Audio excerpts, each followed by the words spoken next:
Numbers are still trickling in. So while you're getting settled, I will just do a little bit of a welcome and also a little bit of housekeeping.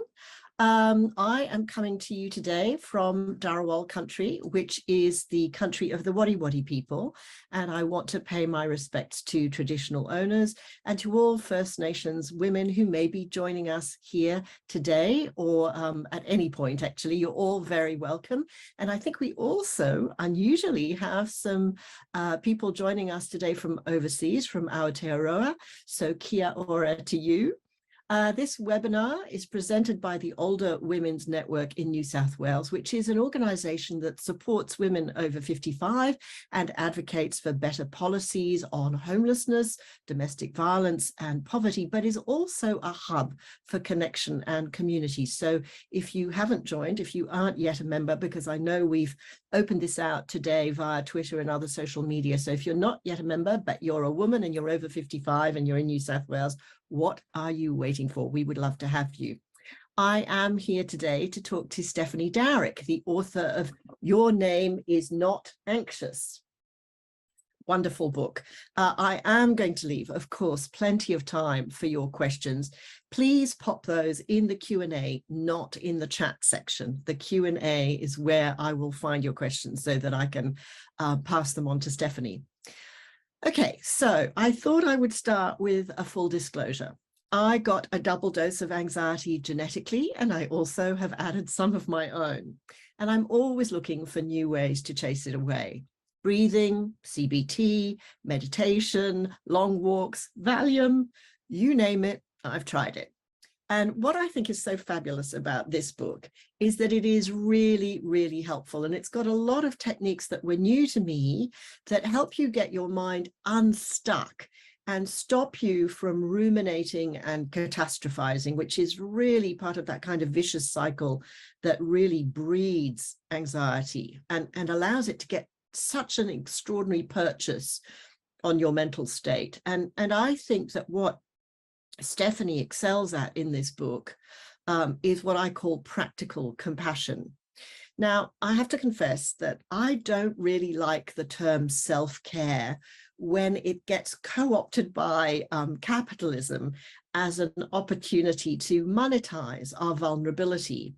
And what I think is so important about this book is that this is about practicing a different kind of self-care on no budget at any stage of life.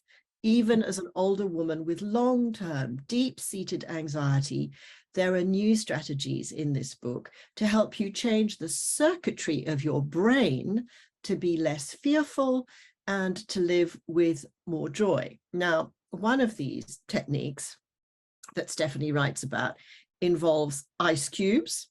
We will get to that. I first interviewed Stephanie over 30 years ago, and then I sort of lost sight of her as she embarked on a different professional journey. And like thousands of others, then I found her again through the great insights in her best-selling books, Intimacy and Solitude, The Universal Heart, and Everyday Kindness, amongst others. I often see her on Twitter, I don't know whether she's transferred to Threads yet, being indignant about the same things as I am. And so I think of her very much as an ally and a kindred spirit. So it's really lovely to welcome you here today, Stephanie. Oh gosh, thank you, Caroline. That's so nice. Yes, I remember meeting you when neither of us had grey hair. That was a long, long time ago. So since we're talking there about history, about very ancient history, can I start by asking you, yes, sorry. Let me just say that when you've lived in several countries, I've lived in 5 countries, and I know you've lived in several countries, and having a degree at least of history with someone is actually quite precious. You know, I think it's hard to understand if you've always lived more or less on the whichever area of Australia or New Zealand you live in right now.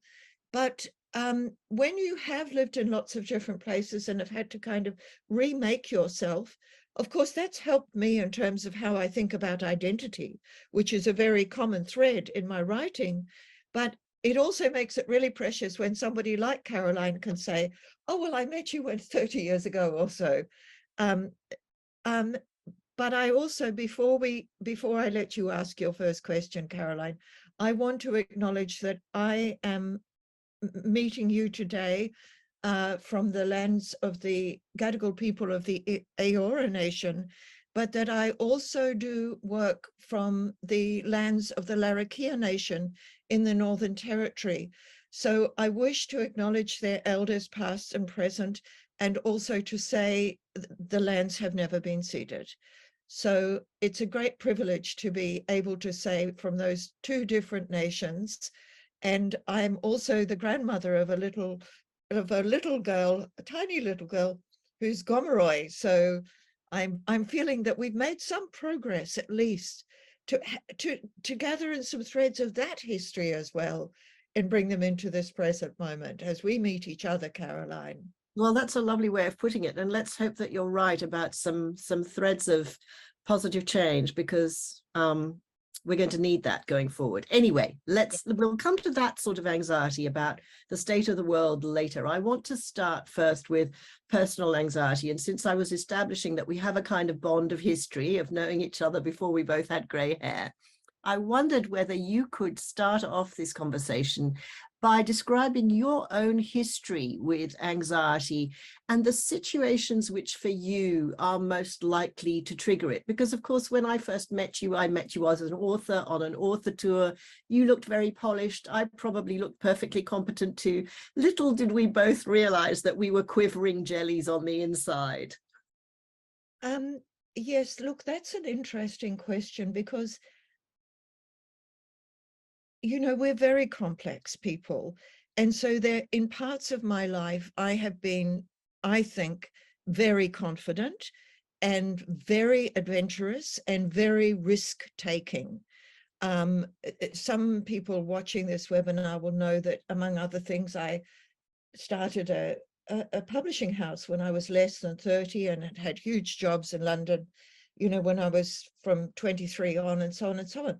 So in parts of my life, that confidence that people could perceive and that I write about very frankly in the book was actually really genuine.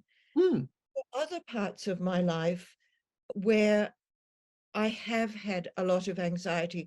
And in fact, writing this book, I did not imagine that I would learn as much as I did that was new about anxiety. So just very briefly, because I say it in greater, and I really want to talk about things that affect other people. So very, very briefly, I write about it in more detail in the book. Very briefly, I had a huge trauma as a child, and the effects of that were not so evident to me as they might be if I was trying to understand them right now, where we have so much more information about where memory and trauma is stored in the brain, and how events in the present trigger responses that can seem disproportionate.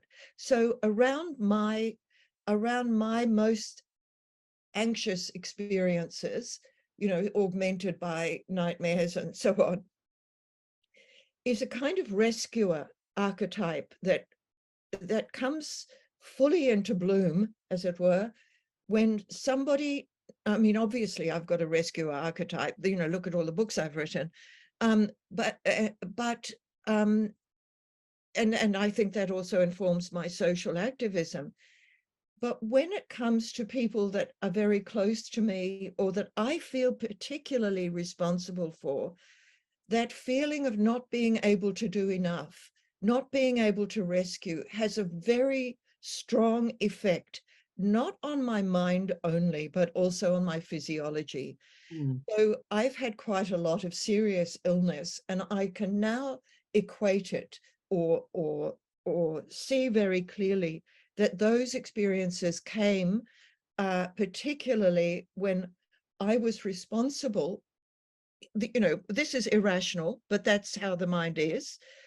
When I felt responsible for creating positive change for somebody else who was probably very unwell, and I couldn't. And I see now so clearly how this relates to my mother's death when She was in her late 30s. I was 8.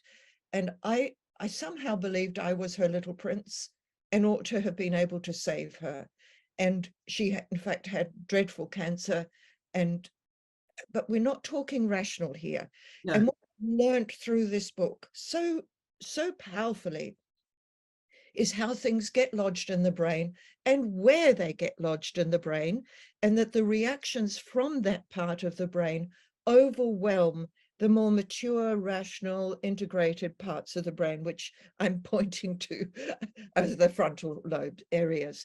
So I think this is the first of the many books that I've written where I've brought in the physiological and the neurological to such a prominent extent, because I realized that this is the kind of missing piece.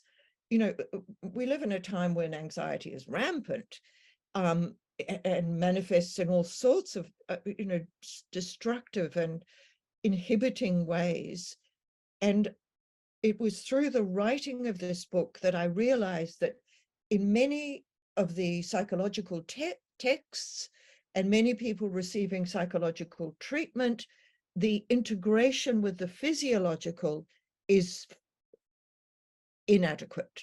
Absolutely, absolutely. I think that that's one of the real breakthroughs of your book, as you say, is that it's a kind of holistic body and mind thing, and it doesn't do that binary separation that has been so much an aspect of the sort of old school thinking around this. So when we talk about anxiety in terms of its impact on the body, is all anxiety fundamentally the same in terms of the way it plays out in terms of our heart rate and in terms of things like cortisol? Can you talk a little bit about that? Yes, I would say there's a huge difference between the kind of anxiety that you feel if you're, approaching a meeting that really matters, or you're about to have an exam if you're a young person, or you're really, even if you're, it could be a biggish thing like I'm really worried if the landlord will put the rent up, and so on and so on. There's a difference between situational anxiety and anxiety that is absolutely chronic or very severe. And chronic and very severe can't really easily be separated, because it's the chronic and severe where you're getting triggering also from past events. And this is one more straw on the camel's back. This may not be the final straw, but it begins to feel unbearable. It begins to feel that you have much less power in your life than anxiety has over your life, which is exactly why I called the book, in this very storytelling way, Your Name Is Not Anxious. Because when your antennae are always up, should I have done more? Did I do that well enough?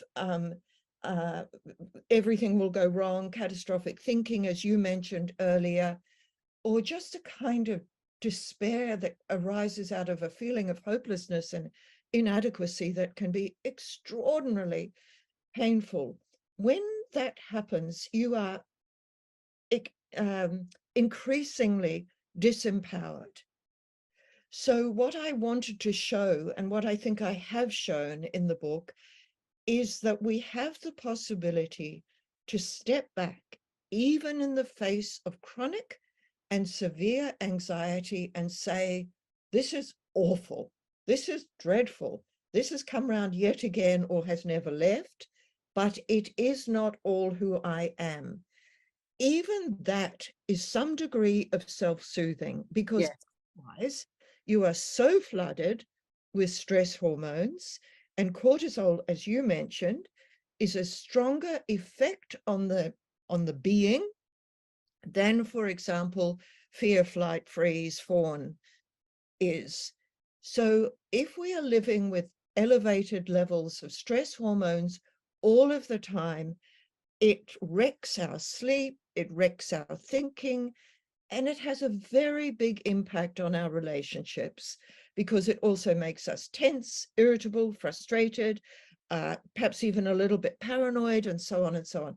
So we cannot underestimate how important it is to understand what is happening in the body, So we can begin to say, the first thing I need to do is to calm myself, calm my body, be kind to myself when these thoughts are arising.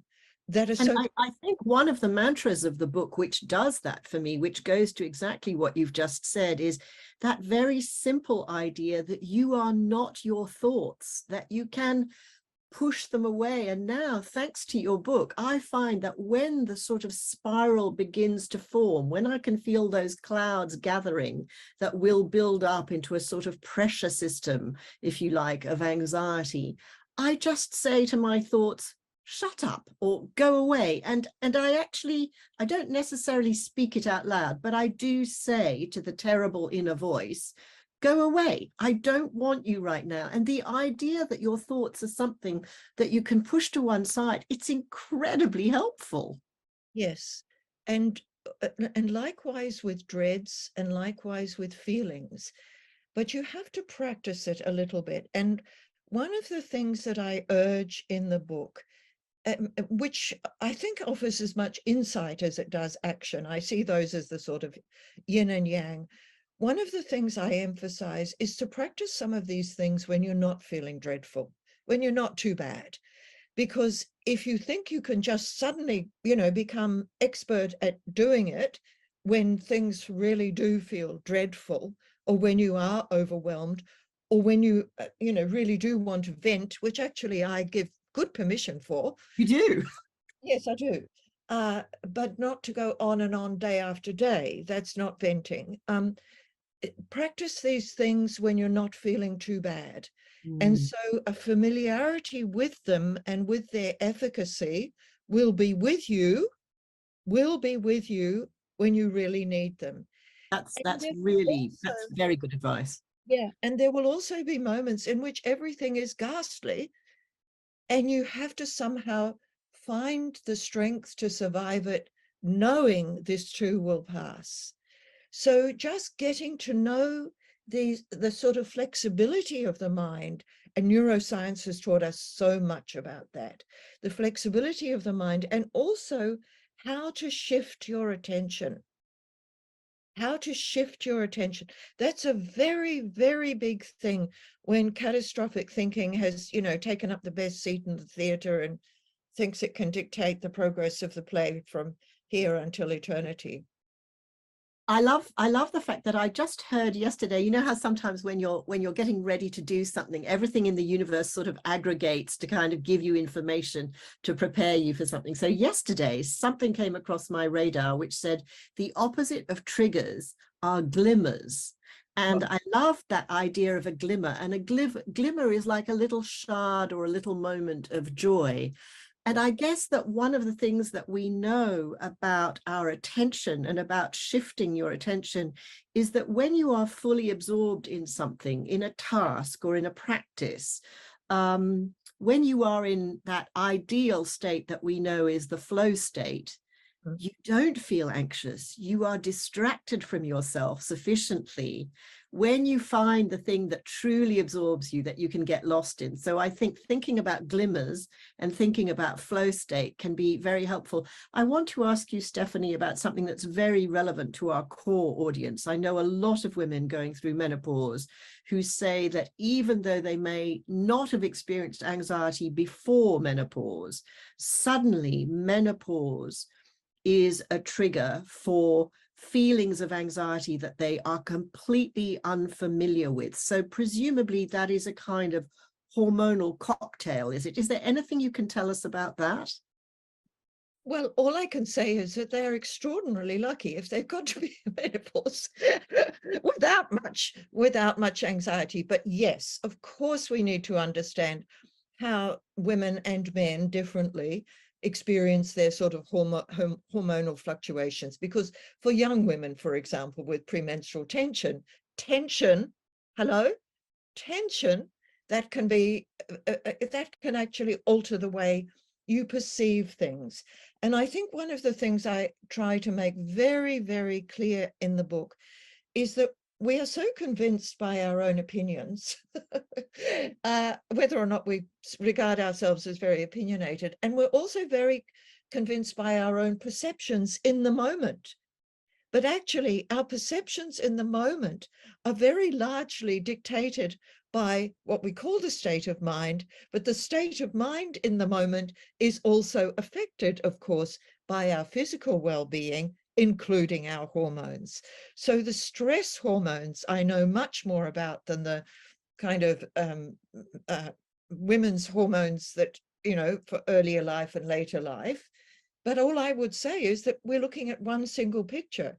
When you are finding yourself feeling suspicious of others, or that everything is going wrong, or feeling quite sad, depressed, as well as anxious, or when you're lashing out a bit at people and judging them harshly, or you're being very hard and self-critical to yourself, I think it's a really, really good idea to ask yourself what's going on hormonally, particularly if whatever is going on hormonally is affecting your rest. Mm. The body and mind can't rest. This is critical, and some action needs to be taken, and action can be taken. I mean, around the physiological things, we probably have quite a lot more power than we think. You mean in relation to things like sleep? I mean, obviously anxiety feeds on sleep deprivation, and a lot of women in menopause sleep badly. Yes, but it's of all ages. I mean, my sleep as a child was incredibly disturbed by fear dreams, terrible fear dreams. I dreaded that something would happen to my mother, and it did.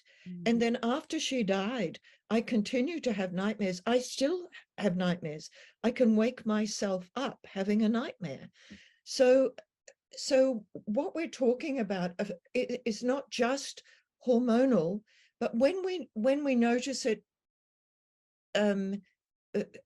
almost for the first time, or that it's significantly more serious or more intrusive, then we need to look at what else is going on.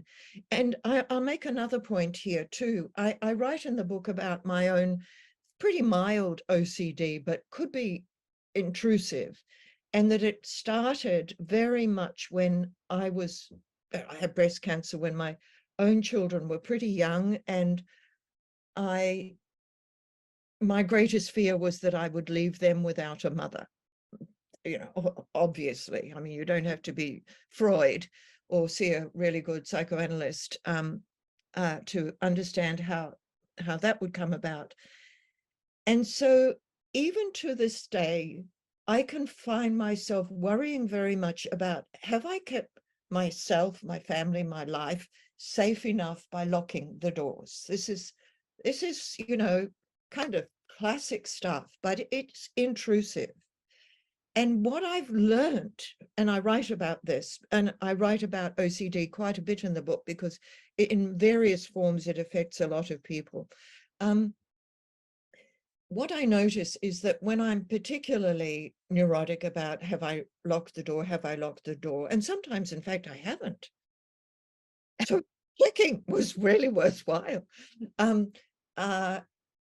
What I notice then is that I have to pause and say, what else is going on that I am not attending to? So when you're finding yourself sleepless, when you're finding yourself irritable, when you're over self-medicating, whether it's whatever, too many drinks or too much this or that, when you notice that things are out of balance, that the disequilibrium has become something that demands attention, then ask yourself, what else is going on that I have not been noticing? And there will always be something bigger than the symptom you've observed. I give, because I used to write fiction as well. I'd love to write another novel before I die, but I doubt I will. Because I used to write fiction, and because I regard myself as a literary writer who's trained in psychoanalysis and psychotherapy and so on, I give lots of stories. So I try to make these really vivid. And I'm glad you're discussing it with me today, Caroline, because you're a literary person yourself. Well, I think the stories are very illustrative, and they're like little sort of contemporary fables. They're great. They're great anecdotes of illustration and example. So I agree with you. They're terribly useful. I wanted to ask you about something. I wondered whether you think it's a good idea, you're talking there about the OCD thing and about going back and locking the door. I suffer from departure anxiety. And so I get very, very anxious before it's time to leave the house to go to the airport. And I've told my husband that, well, I mean, he can deduce that it's happening. And from the moment he knew that that was a particular kind of anxiety I had, he adjusted. So he just realized that, well, from Caroline's point of view, we probably need to leave earlier than absolutely necessary. So do you think it's a good idea if you suffer from a particular kind of specific anxiety, like, say, departure anxiety, to tell those who are closest to you, who are probably going to get caught up in it one way or another through your tension? You might snap at someone, etc. You might as well name the bloody thing and say, look, this is me. Can we find a workaround? Yes. Look, you've asked me quite a complex question. I would say, in terms of departure anxiety, is it about leaving the familiar, or is it about going to the unfamiliar, or is it just about the travel? You don't even need to tell me right now, but it would be a slightly different response if it was any one of those things. But if it's just about, will I get to the airport on time if the train doesn't go, or something, I think it's really very worthwhile to take an extra hour or two and reduce stress. Why? So Exactly. anything practical that reduces stress, I would, utterly applaud. I talk about stress in this book at least as much as I do about anxiety, because of all the stress hormones that I've already discussed. The effect of the stress hormones being greater, as I said earlier, than the fear, flight, freeze impulse, which can be very, very strong. So yes, I think it's a really good idea for us also to accommodate to our loved ones where they have stress that, anybody would say, oh, it's not reasonable. It doesn't matter if it's reasonable or not reasonable. If that's a stress that we can avoid by accommodating an hour or two ahead, so what? Exactly. Reduce stress wherever possible. Yes. Yes. Oh, good. I'm glad you said that. Now, I mentioned the ice cubes before, and everyone is cold water swimming these days and extolling the health virtues and benefits of immersing yourself in ice cold water, which is not something I'm ready to do. I'm just starting slowly with a cold shower. But there is a lot of evidence for it. And you have a sort of a smaller version, if you like, as an anxiety circuit breaker. Can you tell us about ice cubes? Look, I will, but just before I do, if anybody is watching who has a child with a lot of anxiety and they're confused as to whether they should push the child into a situation that seems very stressful or protect them, the advice for that is a little bit different from what I just said to you about departure anxiety. So, and I give quite a lot of parenting and grandparenting for those of you who are watching who are grandparents. So we need to be very cautious with children, not to overprotect, but also not to accelerate anxiety by forcing or trivializing their concerns. So I also give examples of sort of talking them through almost with a guided, almost like a guided meditation, so that they can see themselves being braver in that situation, and they can practice it internally, which actually tells the body, yes, I can do it. So I do want to make that really, really clear, that distinction between grown-up Caroline and her dear husband saying, of course we'll leave 3 hours earlier and we'll just, we'll just sit in the, and have an especially nice cocktail or coffee or something. Of course, why make things more stressful than they need to be? Or the parent who's worried about their anxious child or their own anxiety affecting the child. Now, so the cold water thing. Well, Yes. the cold water thing, I do also give copious warnings, because there are people who can have adverse effects from thinking they can suddenly throw themselves into awfully cold water and swim for half an hour or something. You need, if you're an older person particularly, but at whatever age, you need to check out this ambition with your GP or somebody who has some sense of what's going on with you physiologically, and particularly with your heart. I discovered the wonders of it's called the mammalian dive reflex, but I didn't know that till I wrote this book. I discovered the wonders of that because I had for some years supraventricular tachycardia, SVT, which basically means that your heart can race up to 200 beats per minute, which is ghastly if it's happening frequently. And if you don't do vagal maneuvers to reverse it, you have to go to hospital and have your heart stopped and started again. So my very dear person suggested to me that with children who had SVT, it was sometimes used that the face would be immersed in icy cold water. Now, this is not suggested to adult patients, but I did it and it was pretty confronting, not pleasant at all, but it's more pleasant than going to hospital and having your heart stopped and started. Unpleasant. So I learned from that you could slow your heart rate.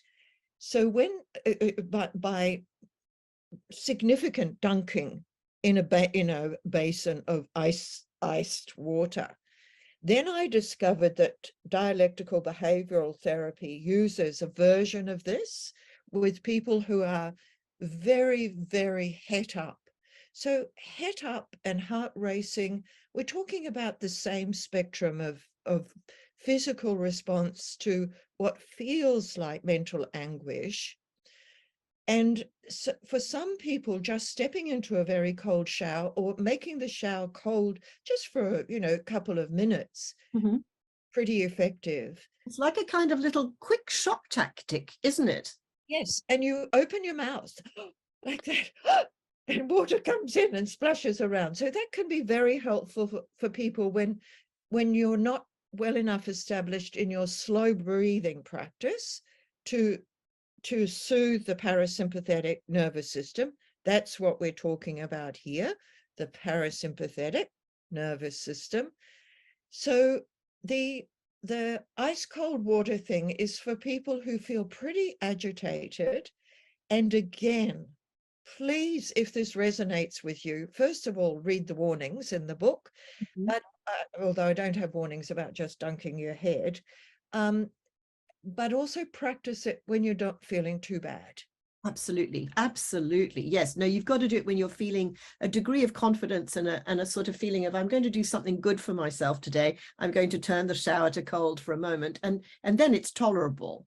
Yes. And then I had a lovely example from a woman who called Nicola, who lives in, I think, a fairly chilly part of Victoria, and an older woman. And she tells a story of, swimming every single day. And that when she arrives in the morning, she might feel this pain or that depression or whatever.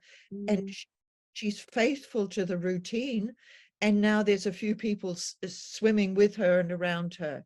But again, cold water swimming, especially out of season, and I think Nicola doesn't wear a wetsuit, is something that you need if you're an older person to discuss with your GP. But it's so lovely when it's something just natural, and actually being in the ocean, and Nicola writes about this so lovingly, just giving yourself to the ocean. And I know you live by an ocean, Caroline. I do. And I find my happy place is the rock shelf.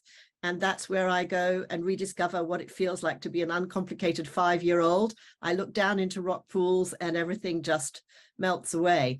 I want to go to a gentler solution, a less extreme solution than ice cubes for those who think, no, that's not for me. One of the things that you really are very eloquent about is the practice of journaling. Now, I have been extremely resistant to this all my life because as a practicing writer, I have done so much writing for a living that I have not wanted to do this. And I also have not really fully understood until I read your book, the difference between journaling and keeping a diary. Can you explain that a little bit?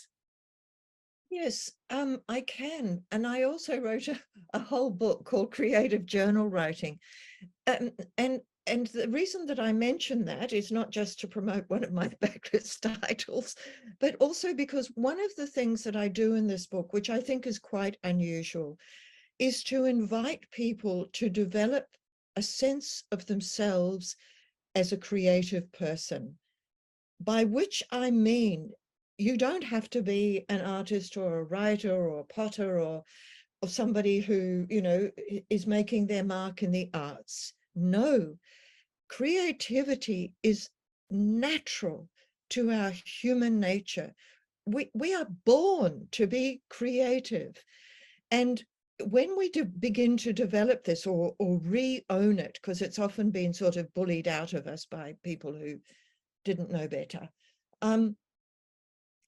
When we reclaim it, that means that we can meet difficult situations with some freshness rather than the same old reaction or pattern of thinking that has got us nowhere.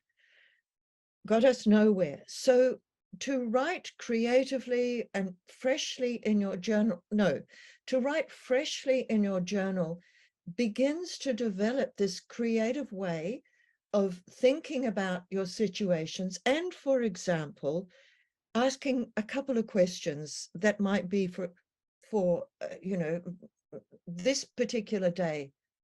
What am I not noticing? And what's stopping me? You know, I give lots of examples in this book and many, many more in Creative Journal Writing book, also about developing your senses. Mm-hmm. You know, what we're thinking of most profoundly in this book is my sense of self.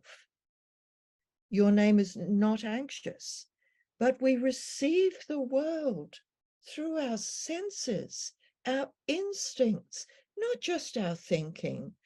So when we can grow, you know, more affectionate towards the rock pools, where we rediscover awe and wonder, where we can pause for a moment just to taste the cup of tea, or have some small ritual of being alive. Nothing more than that in this moment. Just, I'm alive. Those are acts not only of creativity, they're acts of love. They're acts of love that join us back to ourselves. And gratitude. Gratitude is a very powerful thing. Gratitude's a powerful thing, but gratitude involves thinking. I'm Okay. just going to the senses right now. I'm just going to, how does the air feel on your skin right now? How does your body feel as I speak to you in a slightly slower way? I have recorded this book also, and that allowed me to record some of the little guided meditations quite slowly. And slow is very necessary for coming back into the moment. Mm. Many of us are rushing past our lives and wondering why we are so stressed. Okay, now I'm aware of the fact that there are questions that are going to come through in a flood. in a moment. And I'm just going to remind everybody, now is the time to put your questions there. If you want to ask Stephanie something, do not hesitate. And Stephanie, I'm going to slam you. So we're going to speed up. So the antithesis of what you've just said about slow and contemplative and appreciating that we're alive, I'm going to throw some really big ones at you that are very much at the core of the identity of the Older Women's Network. I would like you to talk about anxiety and poverty. Yes. I would like you to talk about anxiety and aging. And I would like you to talk about a new kind of anxiety, which I think is being visited on an enormous number of us, particularly those who are grandparents, which is anxiety and climate grief. Yes. Yes. Well, I can't answer any of those adequately in more than a word or two, except to say that we live in a crazy, anxious world. We live in a world in which it's not even governments running the world, it's big business, it's hyper-capitalism, it's insane capitalism.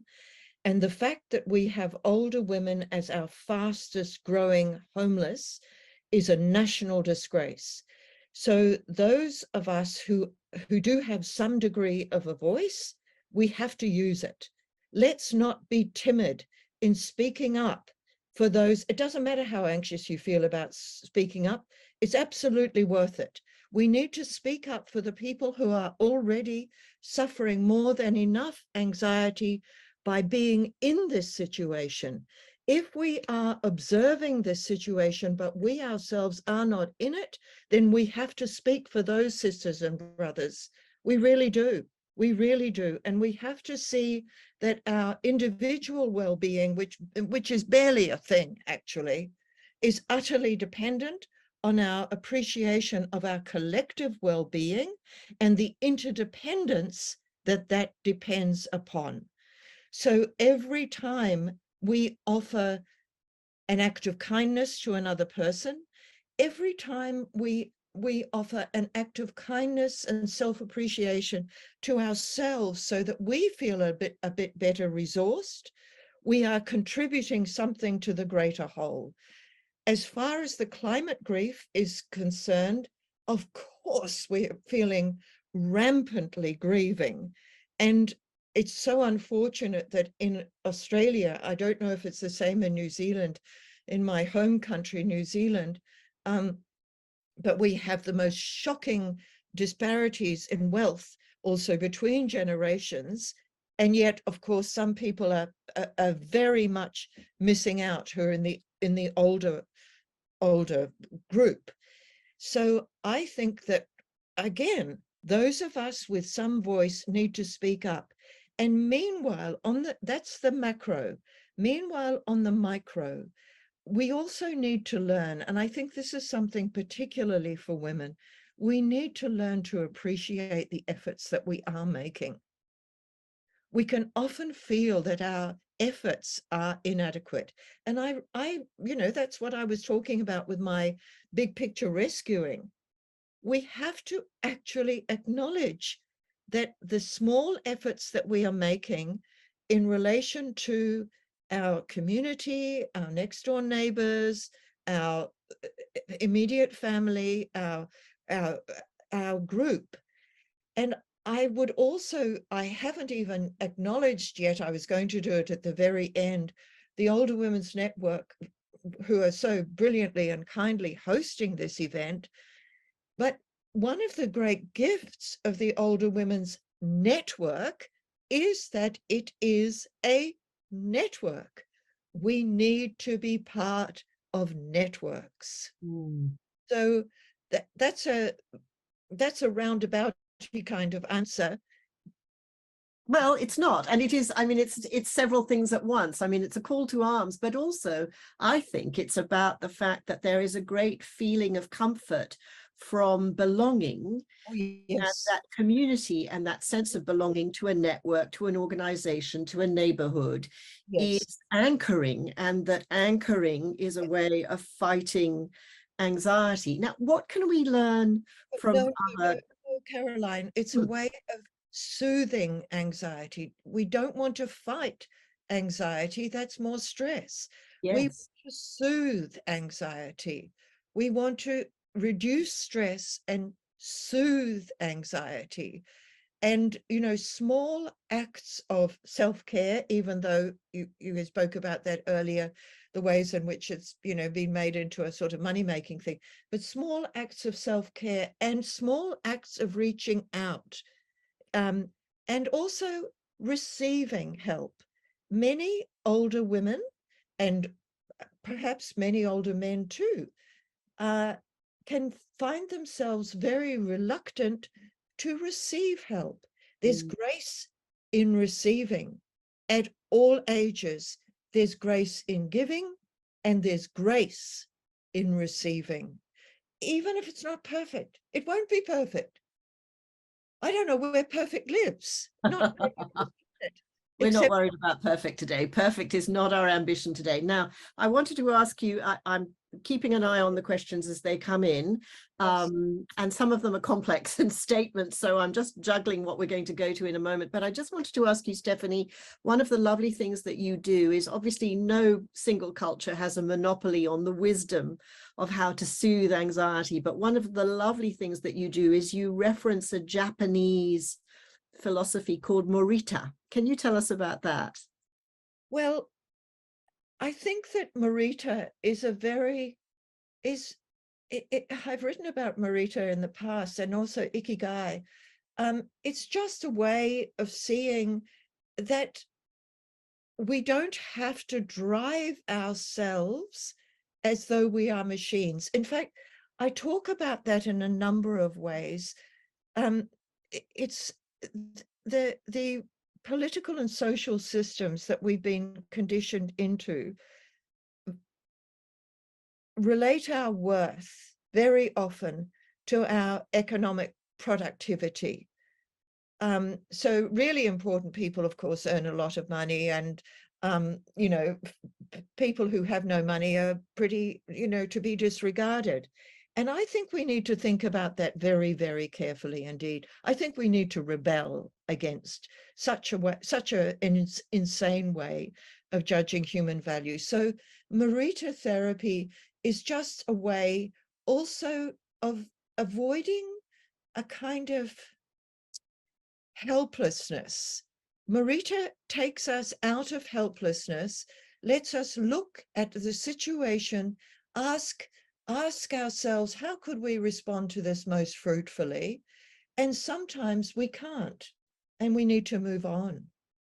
That's interesting. A question's just come in here from Peter Landman, who I know is a counsellor, and she asks, does our society's focus on self-care and on selling us ways to do this, so what I was saying before about the monetization of self-care, does that take the emphasis off the need for structural changes and put the blame on individuals? So, your anxiety is your problem, prevents us from thinking about what is it about the design of the society we live in that has made this epidemic arise? Yes, well, the epidemic has arisen partly because we recognize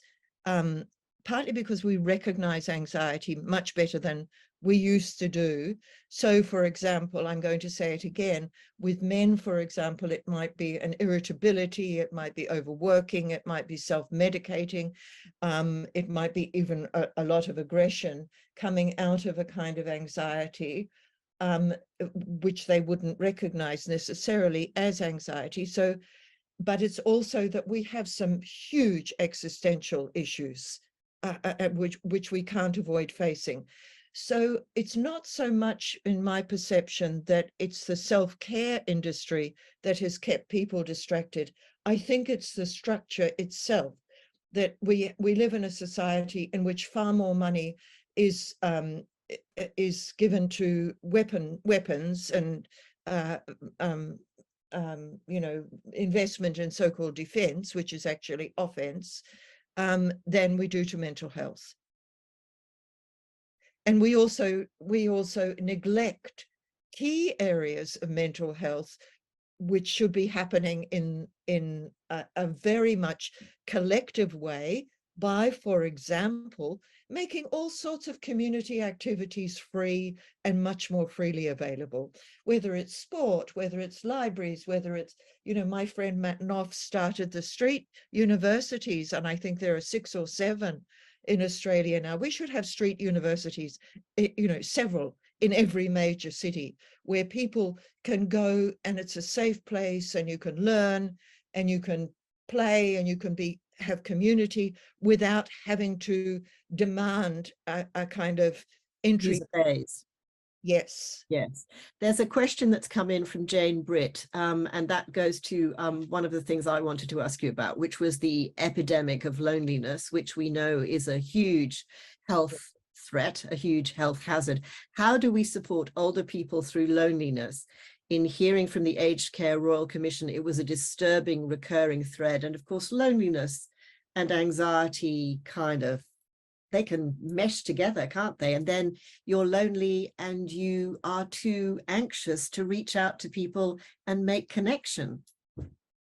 Yes. And of course, that's also a topic that I've written about so much in Intimacy and Solitude, particularly. And the distinction I made in Intimacy and Solitude is that when we are lonely, we are usually lonely for a situation that is not the situation we are in now. When we feel solitude, we are experiencing a connection to ourselves and we feel relatively at peace with ourselves. So you can be very lonely with a lot of people around if you feel unmet, unrecognized, unsupported. And that's a particularly painful kind of loneliness because you're surrounded by people. And yet, who are you among them? So I think we're coming back again to these very profound questions of identity. How am I seeing myself? Am I recognizing myself and supporting myself in such a way that I dare to, as it were, put myself in a social situation without putting myself down? I talk a lot about that. Helpless, hopeless, hateful. Helpless, hopeless, hateful. So we can do a lot around that. And, in the coming months, somebody asked me the other day, what are you going to do next? Oh my goodness. What I'm going to do next is continue this work. There's so much to be done. And so for specific ages, it will be done somewhat differently. So loneliness for a teenager is a very different experience from loneliness for an older person and needs somewhat different thinking about it. However, in both situations, there will be a kind of disenfranchisement from yourself, a loss of your sense of self as someone who can befriend yourself and also be befriended. This is very painful. It's very painful. And one of the things that I love about Older Women's Network, for example, is that you don't have to prove yourself worthy to belong. And I think there are all sorts of organizations where, people watching this webinar, where you might contribute something.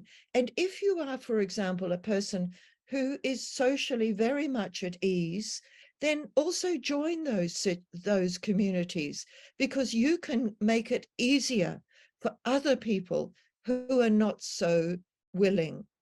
But, most of us don't like going into a social situation where we don't have a role, where we don't have a part to play, where we're just standing there, anxiously. And also, most of us do not like, even an extrovert does not necessarily like always going into a room full of strangers. So yes, absolutely. I could not endorse that more.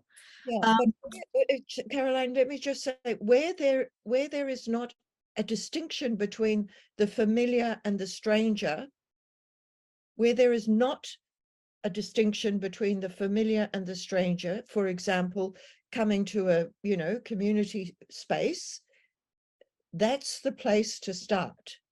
Yes, I think it's interesting that you say that, because of course I know about your association with the Quakers, and I'm thinking about walking into a Quaker meeting, which I've done, and I wanted to ask you about the relationship between spirituality and anxiety. But before I do that, I want to ask a question from someone in our audience. You do talk about different modalities and different kinds of approach in terms of therapy. And Janet Keller asks, what do you think are the limitations of CBT in dealing with anxiety? I'm sorry to throw that one at you, but I do think it's a really important one, because as we know, CBT is the main modality that is offered through the mental health care plans that we get from our GPs. Okay.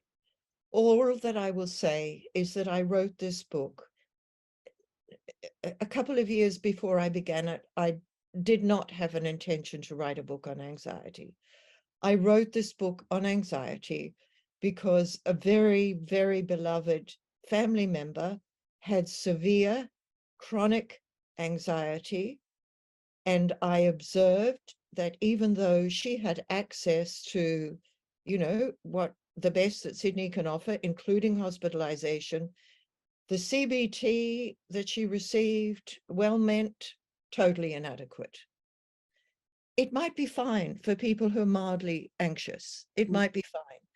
But there was nobody who told her what was happening with her parasympathetic nervous system. There was nobody who was telling her about what was happening with the stress hormones.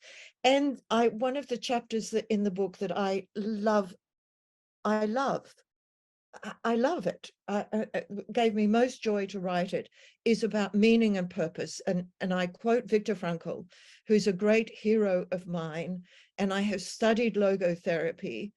And I give examples that when we can claim some meaning from our situation, not why is this happening to me, but some meaning from the situation, we take ourselves to a quite different level of insight from if we are addressing only our thinking.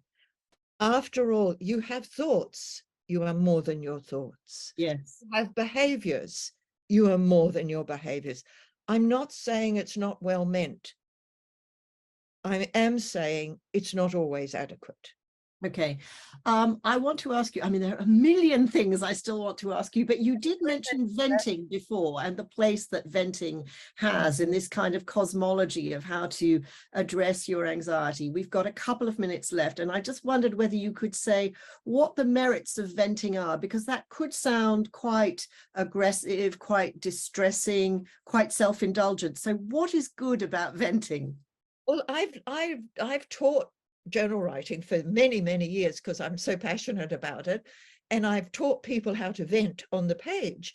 But sometimes yourself, if a friend listens to you while you say blah, blah, blah, blah, blah, and so afterwards you can let at least some of it go, because what you're talking about is a kind of pressure that's building up that needs releasing. But it's good to do it with somebody who doesn't try to fix you, and it's good to do it with somebody who knows what venting is. So you need to know that they don't have to provide a solution. There is no solution often, but the gift of listening and the gift of receiving your distress and not tossing it back at you and saying, you think you've got a problem, let me tell you about mine. Yeah, which often happens. Yeah, you don't want competitive venting, do you? No, you don't want competitive venting, and you don't want trivialization, and you don't want somebody to come from a very reasonable place and say, oh, but perhaps they had something. You just want to be heard. We're in the age of the voice in Australia. You just want to be heard. Well, let's hope that we are indeed in the age of the voice, Stephanie. We have come to the end of this astonishing hour. I didn't have a minute of anxiety. I was so absorbed in talking to you. I think that our audience was also, judging by the number of questions and by the kind of questions, I think that people were very, very absorbed in everything that you've shared with us so generously today. Can I just finish by telling everybody that Stephanie, as well as this amazing book, you cannot go any further, not one more day without this book, Your Name Is Not Anxious. And it has a cover endorsement by Magda Zubanski. So, you know, you don't need my endorsement when you've got Magda's. But as well as all of this, Stephanie has a wonderful updated website, which is very, very simple to find. It's just www.stephaniedowrick.com. Go there for some additional material. Stephanie, I hope you'll come back and share more wisdom with us, because there's a lot that we didn't talk about today. This really was kind of the tip of the iceberg. And I think, you know, we could almost run a series of masterclasses on anxiety and older women. I think the audience is there. I cannot thank you enough for your wisdom today. Thank you, Caroline. And also thank you to the Older Women's Network. And thank you to all of you who I can't see. I'm sorry I can't see you, but I feel your presence. And thank you so much for making this happen and for caring about our world. Thank you. Thank you. Thank you, everybody, today. And thank you for your questions, and thank you for your company. Go well. Go well.